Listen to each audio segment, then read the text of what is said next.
oportunidad de predicarle a un inconverso. Y lo primero que el inconverso le dice es que si yo me convierto a Cristo, tengo que dejar de vivir como estoy viviendo. ¿Por qué cree usted que es eso? Porque se acomodan a su estilo de vida. Porque se acomodan a lo que ellos conocen.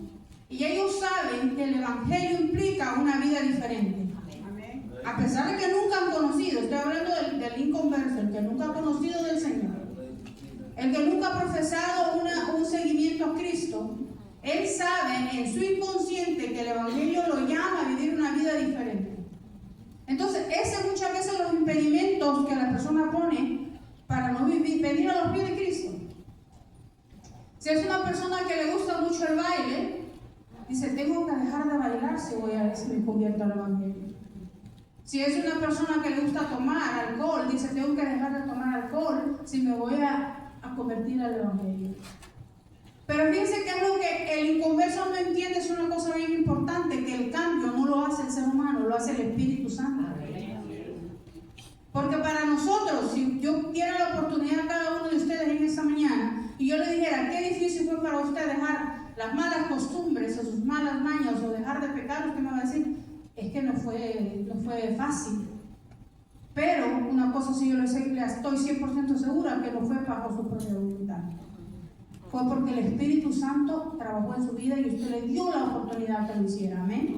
Amén, así es. Sí, así es. Es el Espíritu Santo el que se encarga de limpiar nuestra vida. No somos nosotros por nuestras propias fuerzas. Porque hay muy pocas personas que tienen esa voluntad afuera. Si vamos a decir que el alcohólico busca ayuda con los alcohólicos anónimos, pasa un tiempo posiblemente que deje el alcohol, pero luego vuelve y cae otra vez. Porque no tiene esa fuerza que es la que da el Espíritu Santo para hacer los cambios en nuestra vida. Amén. Pero podría decir usted, pero entonces hay por qué hay gente en el Evangelio que pasa años en el Evangelio y nunca cambia. Porque nunca le dan la oportunidad al Espíritu Santo. Esa es la clave. Porque nunca le da la oportunidad al Espíritu Santo que realmente llegue y cambie su vida. Porque el Espíritu Santo es un caballero. Él dice, Jesús dijo, yo estoy a la puerta y llamo. Ahí estoy. Gloria, necesitas cambiar esto. Dame la oportunidad. Yo voy, me siento contigo, te digo, te enseño, te explico y entonces comemos juntos. ¿No dice así la palabra? Sí, amén. Él toca. Aquí estoy. Gloria, ¿quiere dejar el chisme? Aquí estoy. Gloria, ¿quiere dejar esto y esto? Aquí estoy, tocando a la puerta. Pero si yo entiendo que necesito ayuda del Señor, le digo, Señor, vengo delante de Dios, Señor, sí necesito tu ayuda, yo sola no puedo. Entonces se da la oportunidad y Él empieza a trabajar en mi vida. Pero si no, yo puedo pasar años en el Evangelio y no sucede nada tampoco. Porque esto es una oportunidad que tenemos que trabajar día a día. Así que vamos a estar estudiando 2 de Tesalonicenses, del versículo 3 en adelante. Y luego nos vamos a ir al capítulo 3 y de ahí vamos a estar estudiando del 1 hasta el 18.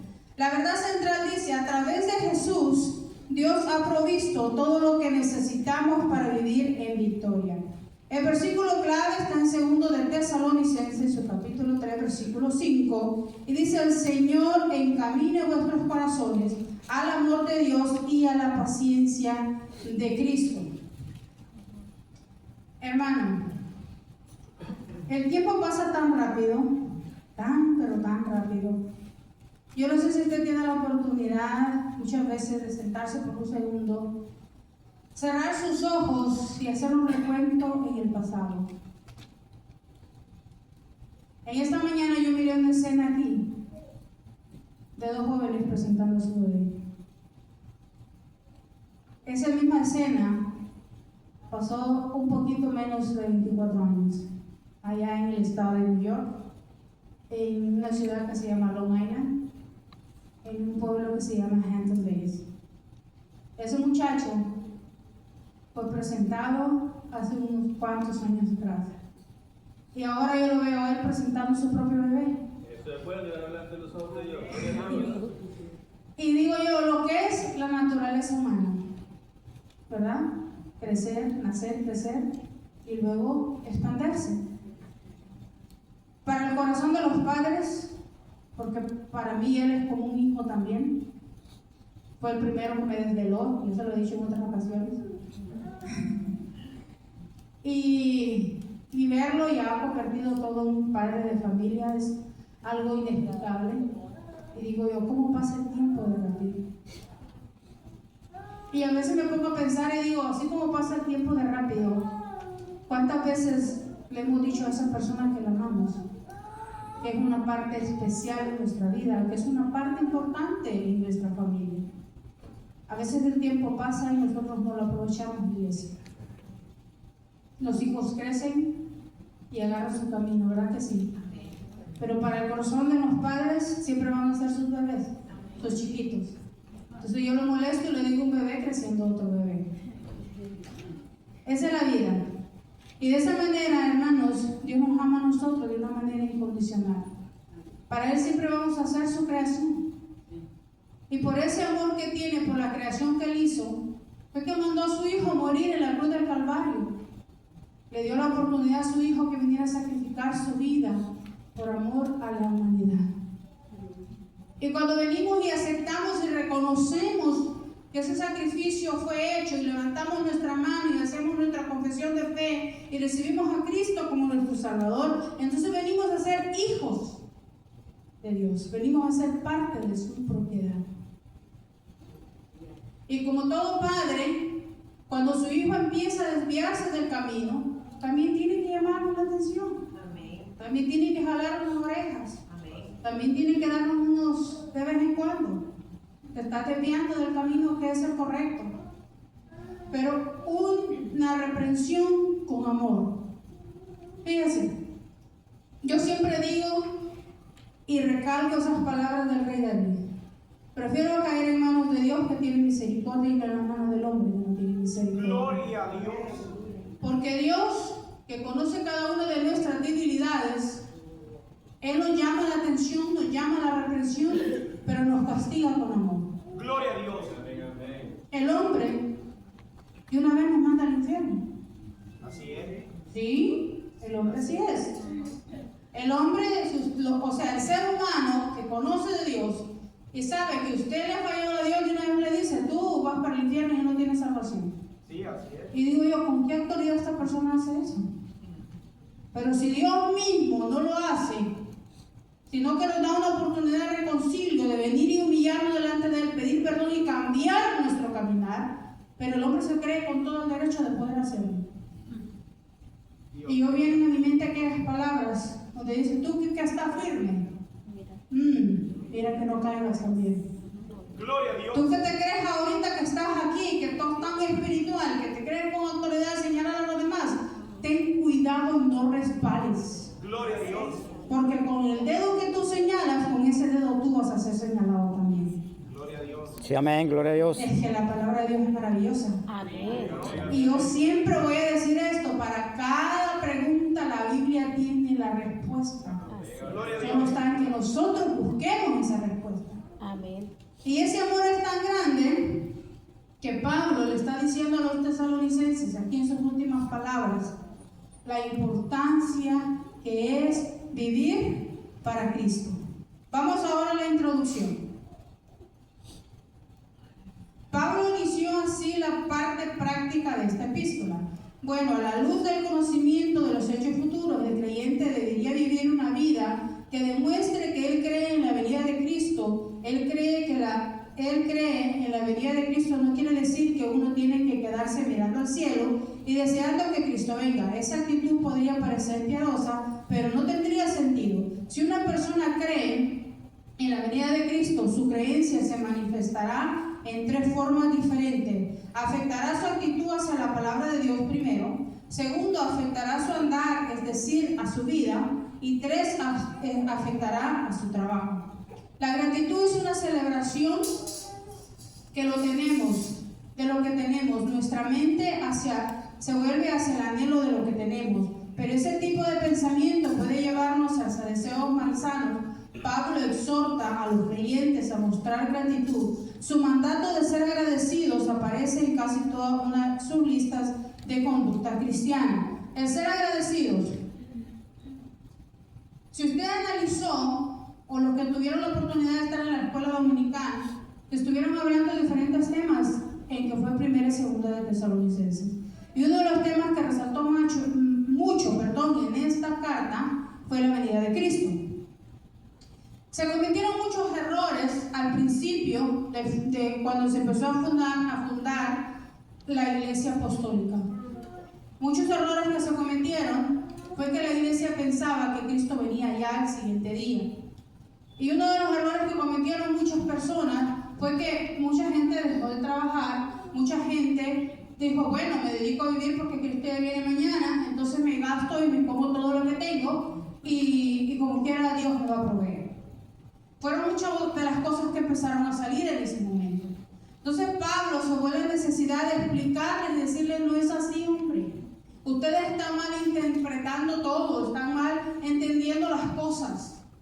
Mire, yo he estado en un estudio que si tengo la oportunidad más adelante, Dios me permite poderlo compartir con ustedes, lo voy a hacer. Y es que el evangelio hoy en día, le voy a dar una partecita, el evangelio hoy en día está tan dañado porque nosotros mismos, la iglesia, lo hemos dañado.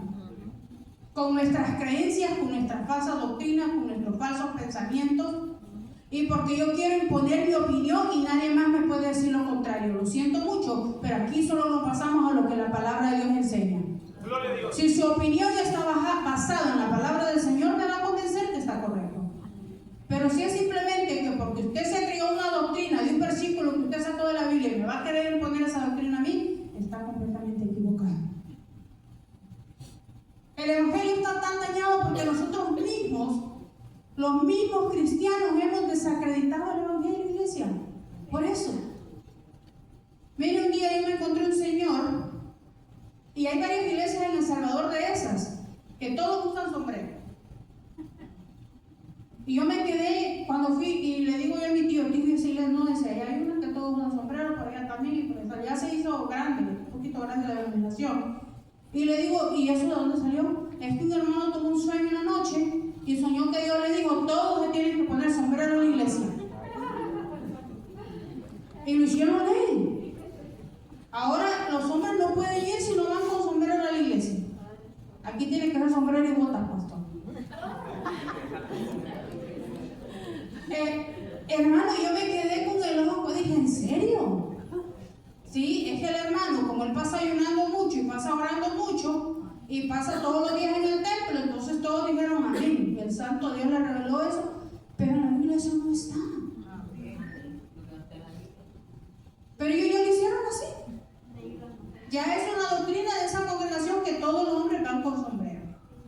Yo digo, a lo mejor el hermano ya estaba quedando un poquito calvo y no quería que le vieran su calvicie, y entonces yo no sé.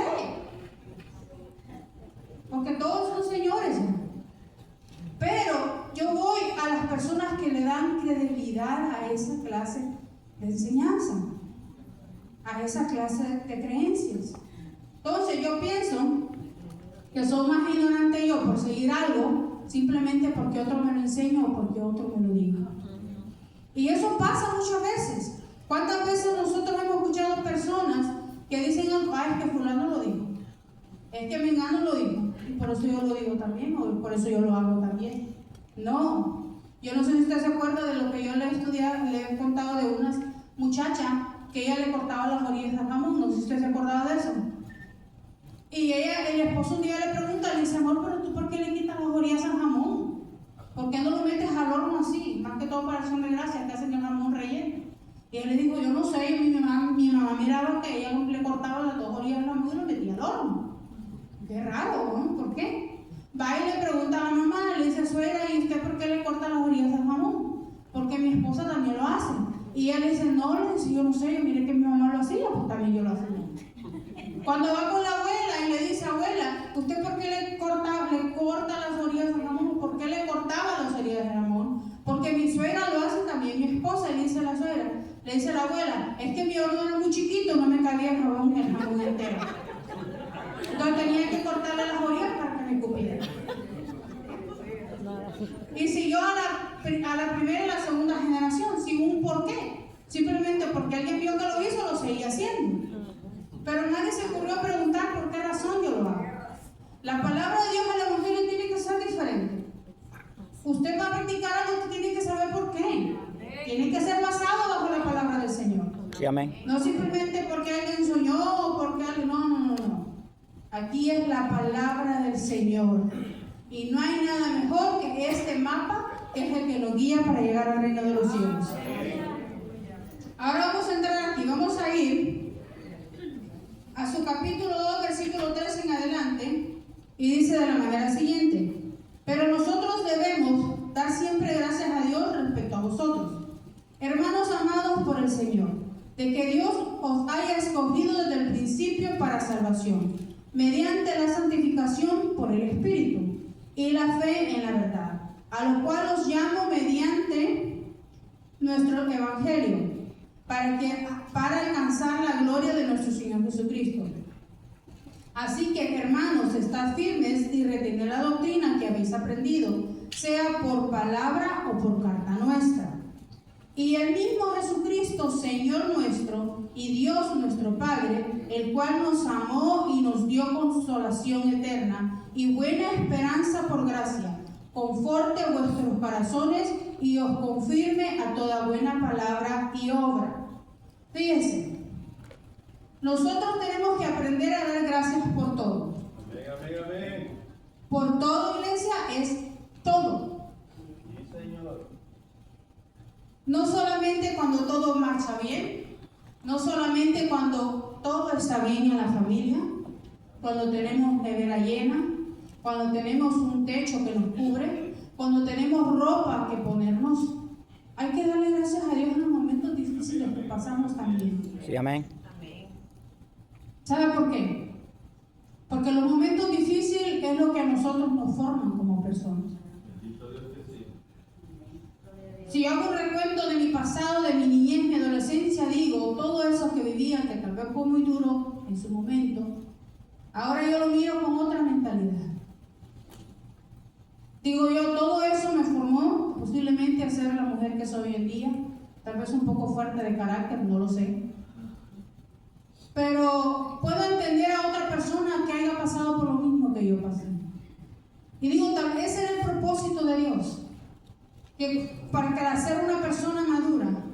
A veces nosotros como padres no queremos que nuestros hijos sufran, ¿verdad que no? No, claro que no. Pero a veces es necesario que eso suceda para que ellos lleguen a madurar como personas. Si su hijo no va a saber lo que es una necesidad si usted no lo permite que lo viva. ¿Sabe que mi abuela a nosotros nos creció con escaseces? Teníamos padres en Estados Unidos, padres que ganaban dinero en dólares, y mi mamá fue una persona muy responsable y siempre mandaba todos los meses el dinero para nosotros. Pero la abuela a nosotros nos dijo: el que tiene dinero es su papá, el que tiene dinero es su mamá, usted no tiene nada. Sí, palabras duras para un niño. Y solo nos daban los 50 centavos, 25 para el camión y 25 para comprar una charamusca y un pan francés, que era lo que vendían en la escuela en aquel tiempo. Y nosotros, y fíjense que a veces eran tan buenos los camioneros: no hombre, vos hipote, bájate nomás. No nos pagaron los 25 centavos, nosotros felices nos quedamos 50 centavos. Ya nos alcanzaba para comprar un chocobanano también. Y así, y no nos daba más que solo eso. Vas para la escuela, porque como en ese tiempo la escuela teníamos que ir del cantón al pueblo, y pues íbamos en camión, porque caminando en aquel pedredío no llegábamos nunca a la escuela. Y luego teníamos que llegar bien presentables, bien bañados, porque nos limpiaban, nos miraban las orejas, nos las estiraban, no teníamos piojos, y nos bañábamos, no nos bañábamos, teníamos que llegar bien limpios a la escuela. Entonces teníamos que agarrar el camión, aunque de regreso nos pidiéramos caminando, pero a la escuela teníamos que ir presentables. Entonces la única manera era pues irnos en el camión. Pero sí eran muy buenos los choferes. Decían: todos los estudiantes no les vamos a cobrar. Y ya nosotros felices. Pero crecimos en eso. No teníamos comida en abundancia tampoco. Y yo a veces decía: pero abuela, si mi mamá me da dinero, sí, pero ese dinero hay que estirarlo. Hay que estirarlo a donde aguante. Y ustedes tienen que luchar por lo que ustedes quieren en la vida. no tienen que contar que porque mamá y papá tienen, ustedes tienen. Así no funciona esto. Usted va a crecer. Dice que me decía, usted va a crecer y usted no sabe si va a ser patrona o criada. Me decía. Yo decía, criada no. Porque yo ya era criada en mi casa, yo hacía todo en mi casa. Y decía, no, pero estar haciendo todo aquí, llegar otra vez a hacer todo y usted no sabe. Usted tiene que aprender a cocinar, usted tiene que aprender a hacer tortillas. Mire, eso de hacer tortillas a mí me costó lágrimas. Yo tenía 7 años, tenía que poner 2 ladrillos para poder alcanzar a saber comer y mis manitas, pues si no crecieron mucho, ¿no? Pero cuando topaba las manos en el comal, yo brincaba. Y las tortillas tenían que ser bien hechas. Y de los 7 años, yo aprendí a hacer tortillas. Con las grandes lágrimas, quemando mis manos en el comal, pero era mi deber aprender. Y digo yo, si no fuera así, entonces no fuéramos las personas trabajadoras que somos hoy en día. Porque la realidad de la iglesia, los trabajos pesados, si usted pone a una persona de hoy en día en unos trabajos pesados, no lo hacen. 2 o 3 días y renuncian. ¿Sí o no? Es la realidad. Y dicen, hombre, este trabajo está muy pesado. Y usted dice, pero yo, ¿por qué sí lo puedo hacer? Porque usted se acostumbró desde pequeño a ser trabajador. Amén, amén, así es. ¿Usted cree que es fácil andar limpiando todas esas casas ahí? Vaya a ver usted en americanos que anda ahí limpiando casas. Eso es un trabajo muy pesado. Pero usted, una mujer trabajadora, desde pequeña empezó a trabajar, fácil, ¿verdad? Claro que sí, porque usted se enseñó a trabajar. No quiero llegar mucho más allá, pero llévese a una muchachita, a una hija suya, a ver si le hace el trabajo. Ahí le dejo un tips. Hermano, nosotros somos lo que somos por el pasado que nosotros vivimos. Por eso dice aquí, en primer lugar dice aquí que Dios os haya escogido desde el principio para la salvación. Esta verdad está claramente enseñada en Romanos 8, 28 al 31. Esto es exactamente lo que Pablo estaba escribiendo aquí en 2 de Tesalonicenses, que Dios os haya escogido desde el principio para la salvación. Esta afirmación mira hacia el pasado. Todo lo que sabemos es lo que dice y lo que creemos. Pablo señaló que era Dios quien obraba entre ellos y dentro de ellos para lograr esa felicidad. Mediante la santificación por el Espíritu, la frase anterior que decía que Dios lo había escogido desde el principio para salvación, miraba hacia el pasado y ahora la santificación por el Espíritu mira hacia el presente. Nosotros tenemos que dar gracias a Dios por todo. Tenemos que aprender a ser agradecidos. No tenemos que ser agradecidos por lo que tenemos. No, hermano. No ponga su mirada por lo que tiene materialmente hablando hoy en día. Usted tiene que ser agradecido por lo que Dios ha hecho en su vida, en lo espiritual. Nosotros admiramos tantos grandes escritores de la palabra del Señor y miramos la historia tan profundamente de lo que fue Job. Si no vamos a su historia, mucho lo hemos leído, hasta se ha dado enseñanza respecto a eso, que fue un hombre que tenía hablando todo materialmente hablando. Era el hombre más rico de los orientales en su época, en su tiempo. Pero hay algo que es muy importante y es que él no tenía su mirada puesta en lo material que él tenía. Tenía la familia más hermosa, dice la Biblia, que eran los hombres más elegantes, los hijos de él. Las mujeres más bellas. Dios lo había bendecido en todas las áreas, tenía la familia perfecta. Tenía materialmente hablando, todo económicamente hablando, propiedad de ganado, era el hombre más rico, uno de los más ricos en el Medio Oriente. Pero él como hombre bien entendido dijo, desnudo salí del vientre de mi madre y desnudo voy a regresar allá. Sí, amén. ¿Dios dio? Dios quitó. Si usted es una persona bendecida, económicamente hablando, déle gracias a Dios por ello.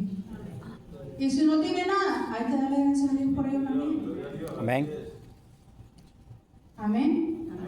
No hay que poner la mirada en eso. A veces la gente inconversa sí lo hace. La gente inconversa le dice, dime cuánto tienes y te diré cuánto vales. El inconverso, aclaramos, el inconverso hace eso. Hay gente que dice, no, yo me rozo con esta persona porque es una persona pudiente, tiene ¿De dónde? Pero aquel que no tiene nada, ¿pero para qué? ¿Para qué me voy a juntar con ese que no tiene nada? Eso lo hace el inconverso. El cristiano no debería de hacer eso, ¿verdad que no? Ah, no, si lo hace, pues entonces hay que llamarlo a un convertimiento, a una reconciliación. Hermano, nosotros los cristianos no tenemos que mirar eso. ¿Ah? Sí, Yo le voy a decir una cosa. Mi mamá, que está ahí presente, siempre me ha dicho algo, porque yo el carro, mira el carro tiene un rayón, está bien. Mira el carro tapachado, está bien. Digo, pues, ¿qué puedo hacer? ¿Cuesta dinero? Claro que sí, pues a mí me ha tocado pagarlo, he trabajado para pagarlo. Pero yo me preocupo por darle su limpieza de vez en cuando, llevarle su cambio de aceite, su mantenimiento, y le digo, carrito, te estoy cuidando para que me rindas. Pero si alguien por ahí pasa y le da su toque, pues, ni modo. No, es algo material. No tenemos que poner nuestra mirada en las cosas que tenemos. Somos bendecidos, gracias a Dios por ello. Gracias a Dios porque tiene su carrito que lo lleva a su trabajo, lo trae a la iglesia y lo lleva a comprar el mandado y lo trae, ¿verdad que sí? Cuídenlo. Dele su mantenimiento, porque tampoco si no le va a dar su mantenimiento y se le queda botado, no va a ser culpa del carro, sino culpa de uno por negligencia. Entonces, dele su mantenimiento como debe de ser y le aseguro que el carrito lo va a llevar y lo va a traer donde usted vaya. Todo eso son bendiciones de Dios en nuestra vida. Todos tenemos un techo donde vivir, hay que darle gracias a Dios por ese techo. Alguien me dijo, sí, pero esa casa me sube del banco, no importa que sea del banco. Está bien, pero no mortificar por eso. Solo le digo, Señor, dame salud para poder trabajar y poder pagársela al banco. Amén. Amén. Claro, pero tengo un techo donde poder llegar a reposar mi cabeza. Sí, amén. Sí, pero esos son deudas. ¿Y qué? Que sea una deuda está bien. Yo me preocupo, digo, Señor, si tú vienes mañana hay que se encargue el anticristo de pagar las casas. Hay que mirar quién se la va a dar él. ¿Por qué me voy a mortificar por eso? Pero es que le debe como 40 mil, sí, yo sé, se le deben 40 mil. Si Dios me da la oportunidad, vamos a ir pagándolo poco a poco como vamos avanzando en el caminar. Pero si Cristo viene, yo me voy con Él y todas las deudas que se cargue el anticristo de pagarlas. Hay que mirar el banco que hace con eso. Así es la vida, hermano. El cristiano tiene que vivir un día a la vez. Amén. Cada día con su propia preocupación. El día de hoy ya se va a acabar, ya mañana Dios dirá. Sí, amén. Amén. Y en la mañana abrir nuestros ojos, decirle gracias, Señor, porque voy otra vez a la carrera. A empezar otro día más con sus tribulaciones, con sus obstáculos, pero en tu nombre lo iré pasar también como pasé el día de ayer. Y si tú vienes hoy, pues que yo esté donde esté, escuche la trompeta y me voy contigo, y que se quede lo que se tenga que quedar. Amén. Así es, hermano. Tenemos que aprender a ser agradecidos. Por eso dice, pero nosotros debemos dar siempre gracias a Dios respecto a vosotros, hermanos, amados por el Señor, de que Dios os haya escogido. Fíjense, nosotros fuimos escogidos, dice Pablo, desde antes de la fundación del mundo. Nosotros fuimos escogidos, ¿por qué? Porque Dios tenía un plan para que Gloria Romero viniera a esta tierra. Tal vez si Dios me hubiera preguntado, Gloria, ¿quieres ir al planeta Tierra? Y yo le hubiera dicho, no, señora, ya yo voy a ir a sufrir. Pero Dios dijo, no, hay un plan, tienes que ir allá. Tú fuiste escogida para ir al planeta Tierra. Ahora, lo que suceda allá en la Tierra depende de ti. ¿Sí ve cómo son las cosas? Lo que suceda estando tú en la Tierra va a depender de ti si quieres caminar el camino correcto para regresar otra vez al Padre, o quieres escoger el camino incorrecto y ir a un lugar donde no queremos ir, ¿verdad que no? Al infierno. Porque ahora la decisión es mía. Él me escogió para venir acá. Él me escogió para un propósito. Pero depende de mí si quiero que ese propósito se lleve a cabo o no. Ahora, en el caminar hay muchas cosas que yo puedo hacer para no solamente yo entrar al reino de los cielos, sino que todos nosotros podamos entrar allá. Amén. Y si ese trabajo que yo tengo que hacer es pararme aquí y decirle que usted tiene que ser agradecido con todo lo que Dios le ha dado, Y que en ese agradecimiento se tiene que demostrar en su estilo de vida. Porque ahí es donde tenemos que mostrar el agradecimiento. Sí, amén. Miren, yo cuestiono mucho esto hoy en día en la actualidad y es la crianza de nuestros hijos. Me da tristeza, ya lo he compartido con ustedes, perdón, en otras ocasiones en la escuela. Yo trabajo en una middle school y estamos hablando de niños que están entre los